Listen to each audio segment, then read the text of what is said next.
From fighters having to sign multiple tickling contracts to facing warnings and point deductions for grabbing the fence, these are the unwritten rules of MMA.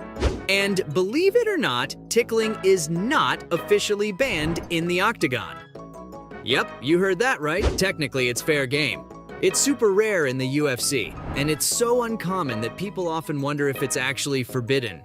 Well, tickling can actually be a part of a fighter's contract. That means the fighters themselves get to decide whether tickling is allowed in their match. And if they give it the green light, they also have to set up the rules on how much tickling is allowed and how any illegal tickling should be penalized.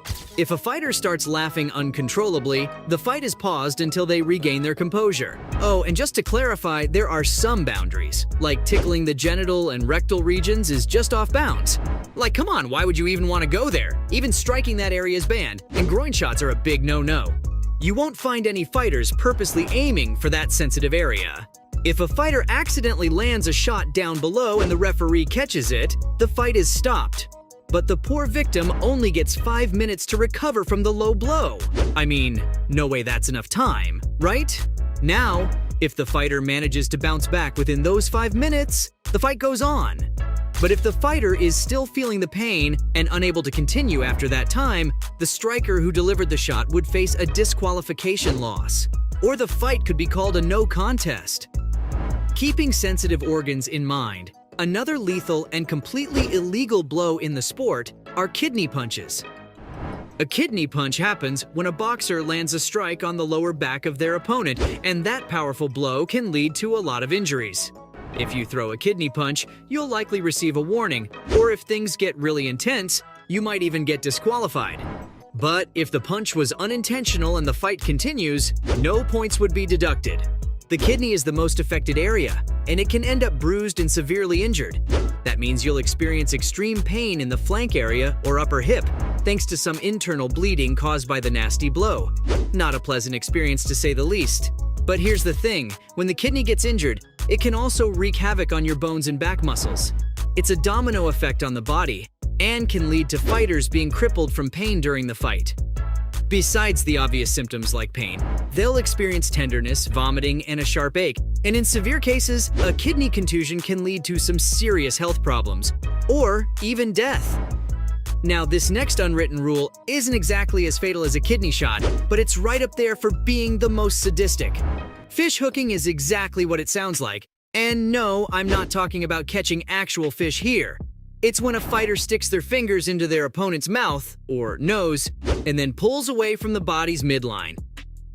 It ends up ripping or seriously damaging the surrounding tissue, and you'd think this insane tactic would be straight up outlawed.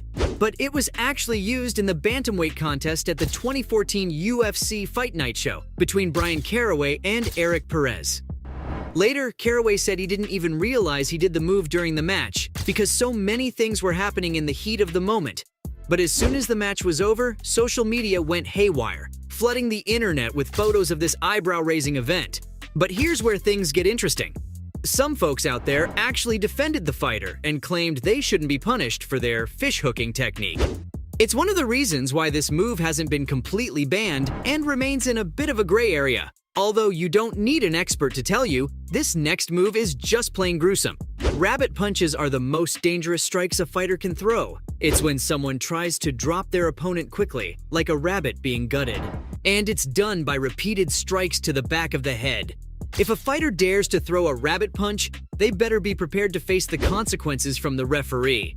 I'm talking fines, suspensions, or in the worst-case scenario, getting disqualified from fighting altogether.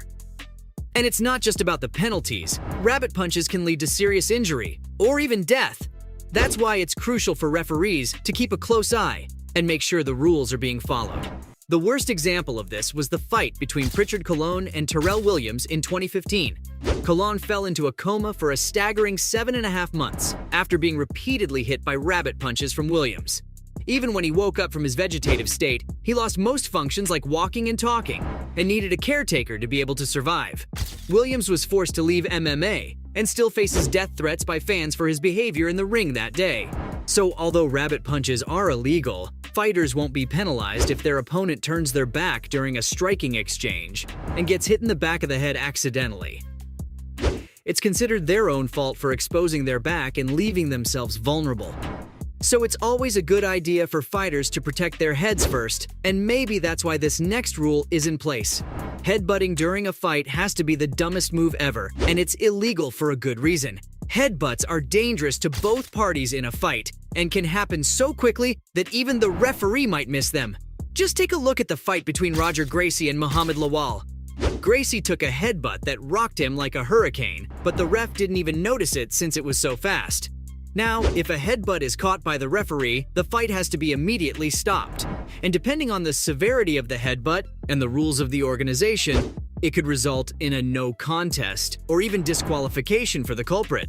But if you were looking for a move that's even funnier to imagine, hair pulling has to take the cake. But it's pretty rare in MMA. Even though referees won't mention it before a fight starts, the move doesn't go unnoticed in the octagon.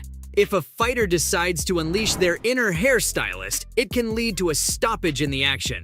And that's not all. Depending on the severity of the hair pull and the rules of the game, a point deduction can be slapped on the offending fighter since it's an illegal move. But here's another move that you're probably more familiar with. As Jon Jones made it infamous during his 2009 fight with Matt Hamill, 12-6 elbows can be lethal in the wrong hands, so what exactly are they? It's when an elbow is thrown straight down from over the head, and here's the thing. Because they're more dangerous than your typical elbow strike, you won't see fighters attempting 12-6 elbows very often. But let's take a trip down memory lane and talk about the time when Jon Jones made headlines for it. It all went down at The Ultimate Fighter 10 finale. Jones was on fire, well on his way to securing a TKO victory over Matt Hamill. But alas, fate had a twist in store for him. He unleashed one of those powerful 12-6 elbows, and the referee had no choice but to disqualify him. The move has been made illegal as the UFC tries to protect its fighters, and they banned this next beat down not a moment too soon. Kicking someone's head while they're on the ground is a shameless strategy. And back in the Pride days, kicks, knees, and stomps were fair game to the head of a grounded opponent. But these days, if you try to pull off those moves in the octagon, you're going to be in for a rude awakening, as hitting someone's head while they're on the ground is completely illegal. The showdown between Michael Bisping and Jorge Rivera at UFC 127 was just brutal and was a memorable example of why things had to change. Bisping landed an illegal knee on Rivera, and since then, there has been a lot of debate on whether fighters should get away with the cowardly tactic. When the heat is on and things are intense, fighters sometimes resort to whatever they can get, and sometimes it happens in the form of holding the fence. Grabbing the fence of the ring is a bad move and is not allowed at all. It's considered to be cheating in MMA, and the referees give out stern warnings for pulling that move. If a fighter doesn't listen and keeps on clinging to the fence, they could face point deductions. To keep things fair and square, if a fighter is caught in the act of cage grabbing, the referee will step in and reset the action in the center of the octagon. Better off not doing it in the first place then. So from facing warnings and point deductions for grabbing the fence, to fighters deciding if they want to allow tickling in a fight, these were the unwritten rules of MMA.